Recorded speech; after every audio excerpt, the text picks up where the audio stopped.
మిమ్మల్ని రిటైర్ అయినా సప్త సముద్రాలు దాటిపోయి అవతల ఉన్నా కూడా మిమ్మల్ని ఆంధ్రప్రదేశ్కు రప్పించి బట్టలు ఉడదీస్తానని ఒక ముఖ్యమంత్రిగా పనిచేసిన ఆయన మాట్లాడడం ఎంతవరకు సబబో మీరే అర్థం చేసుకోండి. ఆయన చెప్పినట్లు నిన్న చేస్తే ఆయన ఎలాగా పోలీస్ అధికారులను ఎంతమందిని ఉపయోగించుకున్నాడో వాళ్ళందరికీ గన మా చంద్రబాబు నాయుడు బట్టలు ఉడదీసే కార్యక్రమం గన పెట్టుకుంటే మాకు ఇంకా వేరే అడ్మినిస్ట్రేషన్ తో కూడా పనిలే. ఈ 5 ఏళ్ళు కూడా బట్టలు ఉడదీసే కార్యక్రమమే సరిపోతుంది. అంటే ఆయన పోలీస్ అధికారులను ఏ రకంగా ఉపయోగించినాడో సింపుల్ గా 2 ఎగ్జాంపుల్స్ చెప్తా. అతని సొంత నియోజకవర్గంలో నాగం అనే ఒక దళిత మహిళ రేప్ అండ్ మర్డర్ కావించబడితే మీరు ముఖ్యమంత్రిగా ఉన్నారు, నా కాన్స్టిట్యున్సీలో ఇలా జరిగిందంటే నాకు చెడ్డ పేరు వస్తుందని దానికి ఎక్కడికక్కడ అక్కడే అంజేయమని చెప్తే ఆ ఫ్యామిలీ మెంబర్స్ మమ్మల్ని కన్సల్ట్ అయితే ఇప్పుడు ప్రస్తుతం హోమ్ మినిస్టర్ గా ఉన్న అనిత గారు ఆ రోజు రాష్ట్ర మహిళా అధ్యక్షురాలుగా ఉండి ఆ కుటుంబాన్ని పరామర్శించాలా, వాస్తవం ఏం జరిగిందనే విషయం తెలుసుకునేదానికి మా పులివెందులకు వస్తే ఆ సాక్షాత్ ఇప్పుడు హోమ్ మినిస్టర్ మీద కూడా ఎస్సీ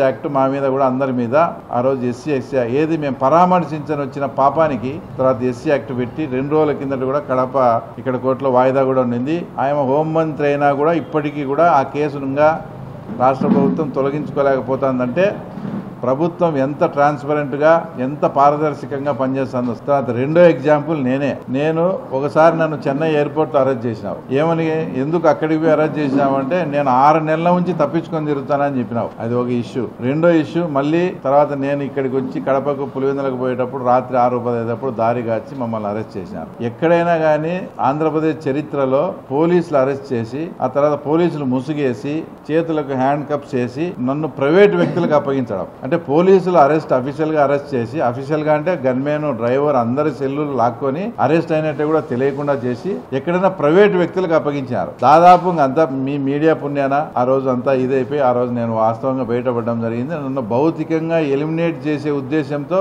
ప్రైవేట్ వాళ్ళకి అప్పగిస్తే ఇక్కడ ఉండే ఫ్రెండ్స్ కానీ తర్వాత మీ మీడియా వాళ్ళంతా అదంతా పబ్లిక్ కావడంతో అదంతా కూడా ఆ రోజు సేఫ్. అంటే ఇంత పచ్చిగా ఇంత ఘోరంగా కూడా నువ్వు పోలీసు అధికారులను వాళ్ళను ఉపయోగించుకొని అది అవతల వాళ్ళ మీదకి తర్వాత నెట్టివేయడం అనేది ఇది చాలా దారుణమైన విషయం. తర్వాత ఇంకోటి, ఒక ముఖ్యమంత్రిగా ఉండి తెలుగుదేశం పార్టీ ఆఫీస్ పైన దాడి చేస్తే ఎవరైనా కూడా మామూలుగా పొలిటికల్ యాంగిల్ ఆలోచించినా కూడా దాన్ని ఖండిస్తారు.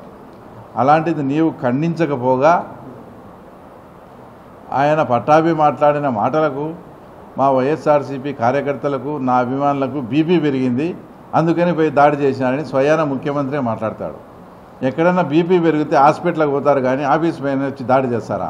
అంటే ఆయన మాట్లాడే విధము ఇంకా రెచ్చగొట్టే విధంగా మాట్లాడతాడు. ఇంకోటి, నిన్న మాట్లాడిన దాంట్లో కూడా జగన్మోహన్ రెడ్డి గారు ఒక ముఖ్యమంత్రిగా పనిచేసి ఎవరన్నా కానీ రాజకీయాల్లో అందం గురించి, కులం గురించి, సామాజిక వర్గం గురించి మాట్లాడిన ముఖ్యమంత్రి కానీ గత ముఖ్యమంత్రి కానీ నాకు తెలిసి ఎవరు లేరు. నువ్వు ఒక ముఖ్యమంత్రిగా ఉండి రాజ్యాంగబద్ధమైన ఒక పదవిలో ఉన్న నిమ్మగడ్డ రమేష్ని ఆ రోజు కులం పేరుతో నువ్వు మాట్లాడినావు.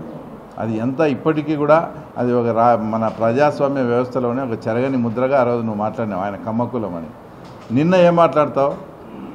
అదే చంద్రబాబు నాయుడు సామాజిక వర్గానికి చెందిన వీళ్ళు కాబట్టి వీళ్ళు అందంగా ఉండాలని చంద్రబాబు నాయుడు అసూయతో ఇదంతా చేసినాడు అన్నట్టు మాట్లాడతాను. ఇది ఎంత ఆయన వయసు ఏంది? 70-72 ఏళ్ళు ఉంటే వంశీ అందగాడంట, కొడాలి నాని అందగాడంట. ఈయనకి ఎట్లా కనిపించినాడో కొడాలి నాని ఈయనకంతా ఎట్లా నచ్చినాడో నాకైతే అర్థం కాలే. లోకేష్ కన్నా దేవిలేని అవినేష్ అందంగా ఉంటాడని ఎప్పుడైనా నీకు కూడా సెక్షన్ పడుతుందంటే వాళ్ళందరినీ గుంపు చేసి కలుపుకుంటాడు. వీళ్ళు ఎక్కడ జారిపోయి ఎక్కడన్నా పోతారేమో అని. ఒక ముఖ్యమంత్రిగా పనిచేసిన వ్యక్తి ఒక సామాజిక వర్గం గురించి కానీ, ఒక కులం గురించి కానీ, ఒక అందం గురించి కానీ మాట్లాడడం అనేది ఆయన అసలు ఆయన విజ్ఞతకే తర్వాత వదిలేయాల్సి వస్తుంది. ఇవన్నీ మీ ఎగ్జాంపుల్స్ మేము ఎందుకు చెప్తున్నామంటే